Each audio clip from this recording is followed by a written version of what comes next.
आज हम 7वीं क्लास की गणित की वर्कशीट नंबर 2 करने वाले हैं, जिसमें हम सबसे पहले जो डिटेल मांगी गई है वो भरेंगे। तो उसमें सबसे पहले हमें लिखना है विद्यार्थी का नाम, यहाँ लिख देंगे। अध्यापक का नाम, ठीक है जी, यहाँ लिख देंगे। और आज जो हमें टॉपिक पढ़ना है वो है आंकड़ों का संग्रह। आंकड़ों का संग्रह हमको पढ़ना है। तो कहता है आइए दोहराएं। आंकड़े किसे कहते हैं? कहता है तथ्यों के संग्रह को क्या कहते हैं? आंकड़े कहते हैं। हमने पिछली वीडियो में पढ़ा था ये। जैसे कि संख्या, शब्द, माप, अवलोकनीय चीज़ों का विवरण, ठीक है। तथ्यों को संग्रह करना है क्या कहला जी? आंकड़े कहलाते हैं। अब ये जिस पर्पस से हम आंकड़े इकट्ठे करने हैं, हम उसी जो हम जानना चाहते हैं उसी से रिलेटेड हम जो आंकड़े इकट्ठे करते हैं। देखिए आगे क्या कहता है। कहता है अब यदि हम अपने मित्रों की रुचि, किसी विषय में उसके अंक, उनके पसंदीदा पोशाक, प्रिय खेल या किस महीने में उनका जन्मदिन आता है जानना चाहते हैं, तो हम अपनी ज़रूरत के अनुसार विशेष जानकारी के लिए आंकड़ों का संग्रह करते हैं, आंकड़े इकट्ठे करते हैं। ठीक है जी, जो हम जानना चाहते हैं, विशेष जानकारी जो हम प्राप्त करना चाहते हैं, उसी से रिलेटेड हम उनके आंकड़े इकट्ठे करते हैं। ठीक है। अब इसका मतलब हम ये कह सकते हैं कि जी क्या कह सकते हैं जी,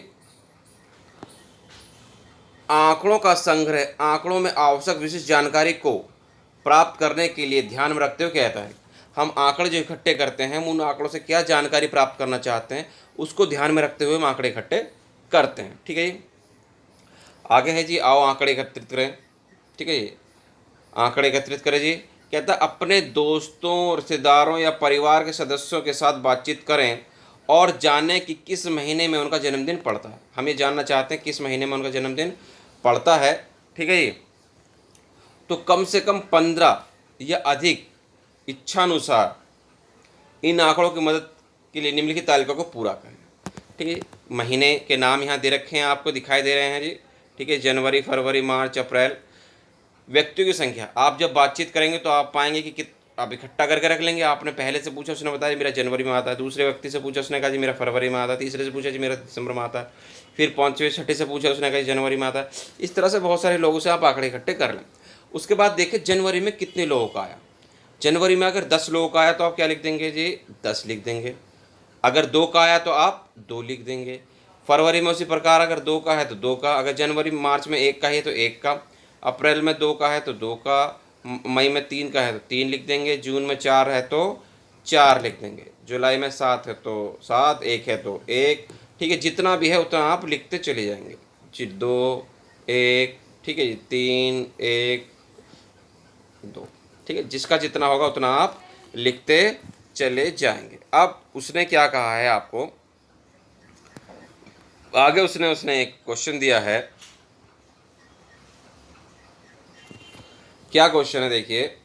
कहता है, उदाहरण है, 7वीं कक्षा में 20 छात्रों की रुचि निम्न प्रकार है। ठीक है जी, RWSSS ये आपको दे रखा है।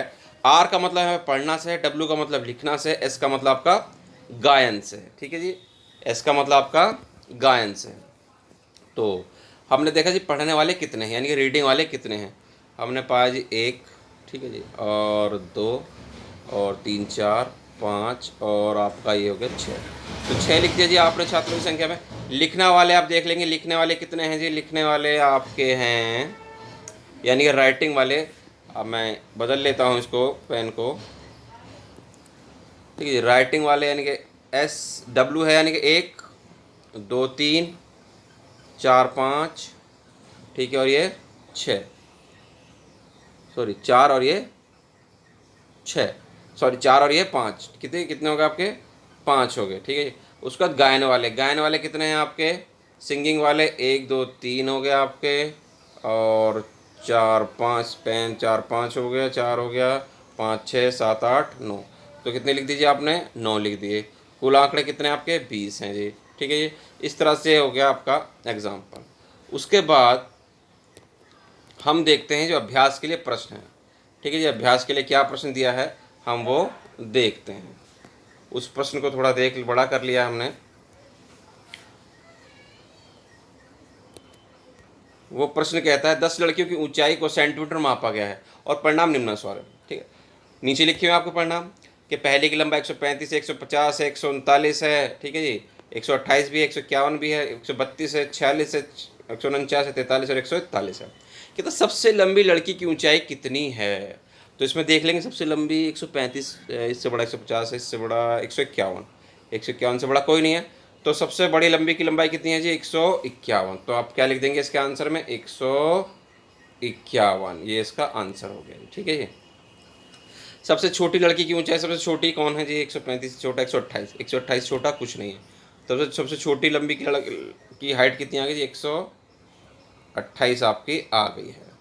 फिर उसने कहा अब सबसे लंबी लड़की की ऊंचाई में से सबसे छोटी की ऊंचाई घटाएं। इसमें से इसको क्या कर देंगे? हम घटा देंगे बड़ी में छोटी को। 11 में से 8 गए तो कितने बचेंगे आपके? 3 बचेंगे। 5 में से 2, 2 में 4 में से 2 गया तो आपका 2 बचेगा। 23 आपका इसका आंसर हो जाएगा, ठीक है जी। इसका आंसर क्या हो जाएगा आपका? 23 आ जाएगा। इस तरह से जो आपकी वर्कशीट है वो पूरी हो जाती है, ठीक है जी। सबसे बड़े में से छोटा घटाया तो वो कहता है अरे वाह, अधिकतम मान में से न्यूनतम मान हम घटाएं तो परिसर क्या मिलता है हमको? परिसर प्राप्त होता है, ठीक है जी। क्या मिलता है जी हमको? परिसर प्राप्त होता है।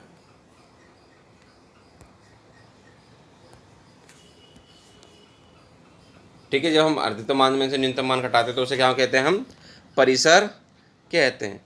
इस तरह से आपकी आज की जो वर्कशीट है वो कंप्लीट हो गई है। तो मिलते हैं आपसे अगली वीडियो में।